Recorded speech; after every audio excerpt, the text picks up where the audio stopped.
Semalam saya pergi Melaka. Pergi Melaka malam.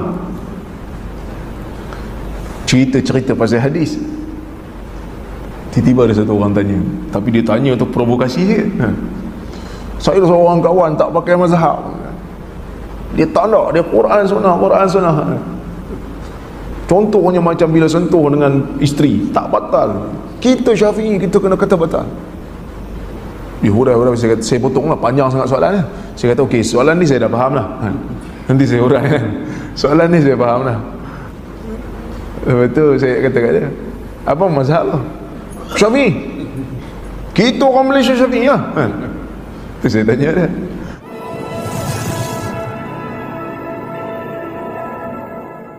Nabi kata wa iqamis salah.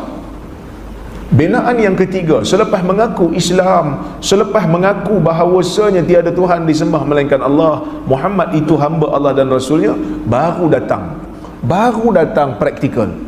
Yang tadi itu teori lah, maknanya akidah, dalaman dulu, kena perbaiki dalaman dulu, bagi betul dulu, baru Allah Ta'ala minta daripada kita untuk melaksanakan sesuatu untuk Allah,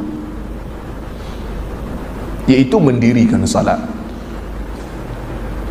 Nabi tak sebut wassalah, Nabi sebut wa iqamis salah. Ulama kata wa iqamis salah disebut berdiri, mendirikan salat, kerana salat ini disukai, dalam rukun salat ni yang paling disukai ialah tulul qiyam, berdiri lama. Sebab itu Nabi bila salat malam tarawih, Nabi salat lama 11 rakaat, tapi berdiri lama sampai dekat subuh baru habis. Tapi kita salat 20 kan, kita pendekkan berdiri tu sebab tak larat kan, banyak makan sotong gaul kan, jadi tak larat berdiri lama. Tapi Imam Syafi'i sendiri sebut lah, Imam Syafi'i sendiri sebut, dia kata aku suka kalau solat malam ni aku suka berdiri lama. Tu satu lah, nak katakan salat ni berdiri lama tu yang paling disukai, maka disebut iqamis salah, mendirikan salat. Maknanya orang nak salat kena berdiri, bagi yang mampu lah, bagi yang mampu berdiri. Baik, yang kedua, nak gambarkan ataupun nak mengisyaratkan bahawasanya salat ni tak padan hanya dengan hati. Orang inti hadis dia kata setiap orang salat ikut suka dia lah, salat dengan niat ikut suka dia je, yang penting ada rukuk, ada sujud, tak diri pun tak apa. Nabi nak gambarkan solat bukan macam tu. Kena pakai hadis kau nak tahu gerakan solat. Dia mesti, solat mesti didirikan, ada rukun dia. Dan rukun yang paling penting adalah berdiri. Berdiri. Baik. Wa iqamis salah. Ulama beza pendapat tentang hukum meninggalkan salat. Sebahagian daripada salaf, dan pendapat ini dipilih oleh Imam Ahmad, sesiapa yang meninggalkan salat secara sengaja maka kafir. Tinggal salat sengaja, kafir.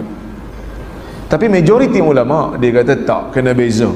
Kalau tinggal sengaja kerana ingkar fardu salat, kafir. Kalau tak ingkar, dia tinggal sebab malah, maka fasik. Kan? Kalau dalam bab ni terus nak tukar jadi Syafi'i. Tak apalah, saya Syafi'i kot, tinggal salat tak kafir lagi. Semalam saya pergi Melaka. Pergi Melaka malam. Cerita pasal hadis. Tiba-tiba ada satu orang tanya, tapi dia tanya untuk provokasi sikit. Saya seorang kawan tak pakai mazhab. Dia tak nak, dia Quran sunnah.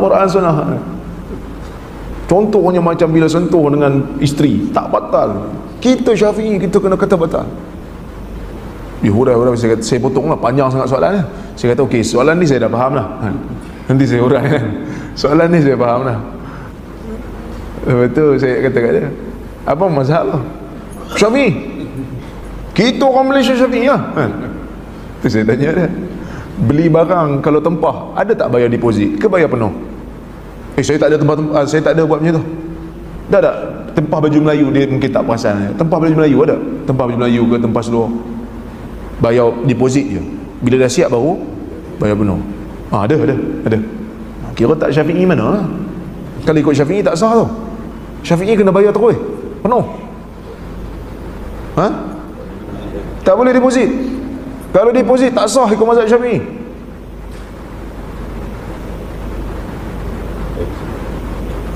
Ada tak beli barang pakai apa, bayar cengkeram? Kita nak beli rumah kan, beli rumah kan bayar deposit kan, 1,000 booking, lepas tu dia bagi resit. Kalau jadi beli 1,000 ni sebahagian daripada harga. Kalau tak jadi, kita tiba-tiba tukar fikiran, 1,000 ni hangus. Ha? Macam mana dia? Earnest money kan? Ha. Yang ni dalam Islam dipanggil urbun. Dalam istilah fiqh dipanggil urbun. Mazhab Syafi'i tak sah. Dia kata aklu amwalin nas bil batil, makan harta manusia secara batil. Tak boleh.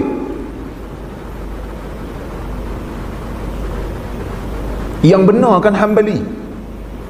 Kerana ada riwayat daripada Umar beli tanah untuk buat penjara. Dia bayar cengkeram. Dia kata kalau jadi sebahagian daripada harga. Kalau tak jadi, ambil lah. Syafi'i mana ni kau ikut ni? Atau ada orang tanya seorang lagi, itu bab ibadat, bab muamalat. Kita nak cerita bab ibadat. Okey, ibadat kita pergi zakat, bayar pakai duit kan, ibadat. Habis tu bila solat nak salam angguk-angguk. Syafi'i mana ada angguk? Angguk-angguk tu mazhab Melayu sendiri punya. Kan kira orang Melayu nak pergi salam kan? Mungkin tengkuk dia sakit apa kan. Tapi itu bukan mazhab Syafi'i, angguk-angguk ni.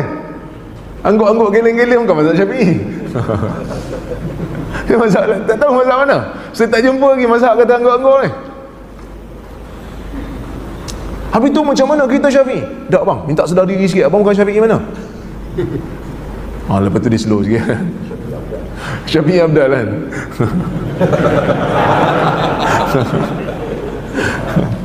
Tu pun kalau dia ada masalah kan, maka dia tukar. Dia kata oh saya dah faham, Alhamdulillah. Saya saja tanya dia sebab kadang-kadang kita ni tak rasa kita dah tukar mazhab.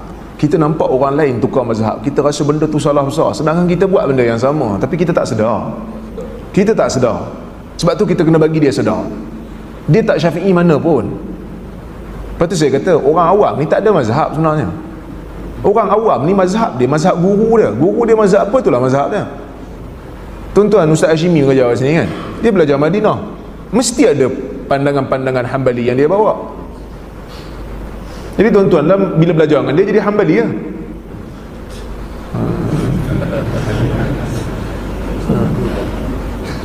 Ya, jadi Hanbali lah. Ustaz Tuan Badrul kan, dia Hanbali. Dia mengaku dia Hanbali. Memang dia belajar Hanbali. So tuan-tuan jadi Hanbali kan, ada masalah tu. Jadi itu kita kata perbezaan mazhab ni sebenarnya kita dah campur-campur dah. Cuma ulama dia kata jangan campur-campur ni, jangan sampai kepada kita jadi satu sifat tatabbu' rukhas, mencari mudah. Kita pegang tu bila kita belajar sungguh-sungguh, kita tahu guru kita kata benda ni betul, kita pegang itu. Jangan bila kata oh batal, saya pegang batal bila sentuh isteri walaupun tak sengaja.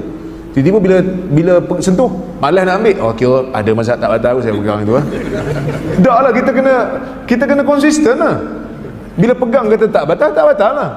Bila pegang kata batal lah. Bila kita dah buat penilaian lah berdasarkan apa yang kita belajar kan, guru kita ajar, alasan-alasan dia bagi, tak batal lah. Jangan main tu tatabbu' rukhas, suka mencari-cari rukhsah. Baik.